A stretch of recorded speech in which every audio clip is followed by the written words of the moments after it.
Welcome sa Durs TV. Kung interesado ka sa ganitong news, huwag kalimutang isubscribe ang ating YouTube channel. Maraming salamat! Welcome po ulit sa ating panibagong update tungkol sa Kim Pao. Ihahatid ko po sa inyo ang pinakabago at pinaka-latest na mga kaganapan tungkol sa kanila.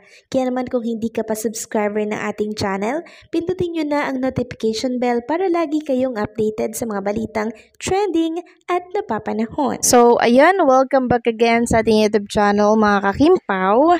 And for today's video, ang pag-uusapan po natin ay tungkol sa mga importanteng kaganapan kay Kim and Paolo Avellino. At unahin na nga natin itong dalawang bus na meron pong nakaimprinta na movie ni Kim and Paolo Avellino. Grabe, nakakataba ng puso talaga yung mainit na pagsuporta ng ating mga Kim Pao Nation kay Kim and Paolo. Sabi nga dito ng Kim Pao International, 2 buses, countless hearts, 1 unstoppable love. The Kim Pao International bus is on the move, spreading the love, passion, and unwavering support for My Love Will Make You Disappear. Starring the people's superstar Kim Chiu and Paolo Avellino, powered by the dedication of KPI Team USA and Team Canada. These buses will journey through the Pitix Dasmariñas and North EDSA Fairview route, carrying not just passengers but the love of an entire fandom. Because when it comes to Kim and Paolo, the journey never stops. Thank you to our sponsors, Team USA members, and admin. Ayan, tinag niya po yung mga admin. So, nakakatuwa naman mga Kimpaw. So, kung kayo po ay mga taga Dasmariñas, tapos nakita niyo po itong mga bus na to, pakipicture naman and pakipost sa social media. Kasi medyo malabo po yung kuha dito sa post ni Kim Pao International. Ang laki po ng mukha dyan ni Kim and Paolo, nakakatuwa lang. Talagang may tatak pa po ng kanilang mga fan group. Nakakatuwa naman, nakakataba ng puso. Salamat po sa pagsuporta kay Kim and Paolo Avellino mga kakimpaw. Talagang kahit nasa ibang bansa kayo, hindi po yun hadlang para kayo ay makapag-promote ng pelikula ni Kim and Paolo Avellino dito po sa Pilipinas. Maraming salamat and I'm sure matutuwa nito si Kim and Paolo Avellino once na nakita po nila itong dalawang bus na gumagala-gala po dito sa ating bansa. So, maraming salamat. Samantalang pag-usapan naman natin ang tungkol dito sa issue po na kinakaharap nitong si Chinita Princess dahil po doon sa sinabi niya po or binasang script sa It's Showtime kahapon. So, 'di ba, ang daming pangbaba sa kanya, ang daming mga hate comments, 'di ba, na napag-usapan natin kahapon. Then isama pa itong kanilang show na It's Showtime na i-boycott daw. Tapos itong My Love Will Make You Disappear, ibo-boycott din daw nila. So, bahala sila kung i-boycott nila yan. Basta ang ganda ng pelikulang to. Hindi sila kabawasan sa milyon-milyong taong manonood nito mga kakimpaw. Kaya wag kayong matakot sa pangboboykot po nila. Kasi ang totoong fans, hindi po yan ganyan ang ugali. No?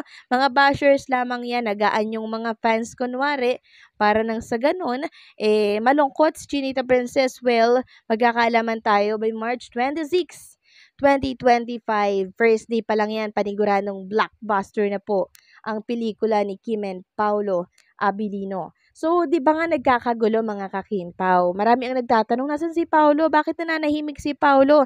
Hindi man lang ipagtanggol si Chinita Princess. Eto na po mga kakimpaw. So, kanina kasi or kahapon ata ito, parang nag-post ng reels itong si Chinita Princess no, sa kanyang Instagram. And alam nyo po, mangyak-ngyak ang mga Kimpaw Nation. Nang mag-comment dito, si Paolo Avellino ng ganito. Ayan may pamasel pa po mga kakimpaw na ibig sabihin malakas to. Hindi to matitibag or matatalo ng mga bashers na yan. So, sinuportahan niya po si Chinita Princess.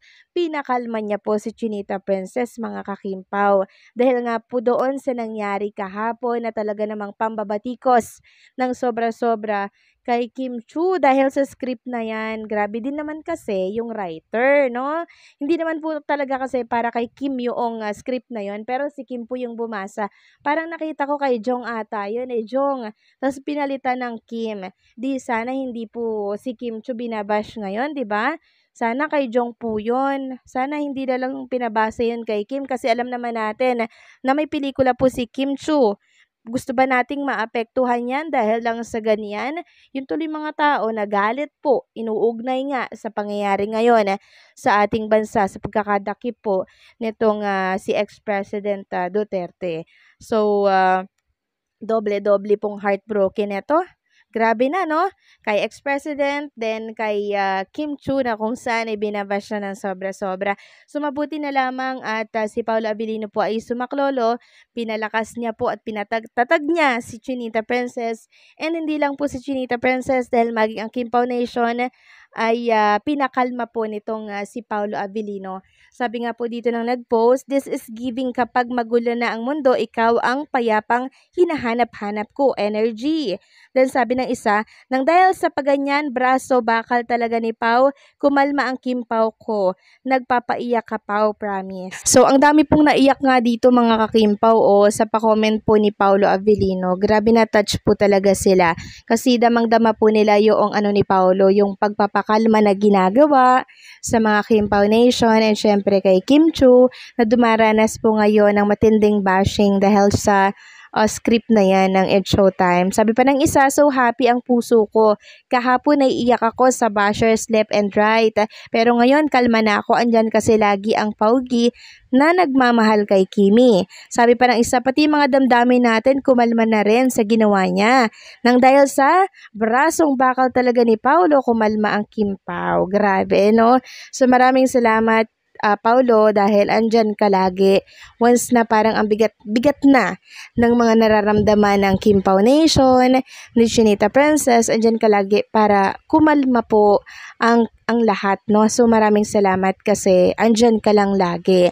Hindi mo man tuwirang sabihin yung mga gusto mong sabihin, pero dito pa lang sa kamay na bakal or braso na yan, alam na namin yung gusto mong sabihin.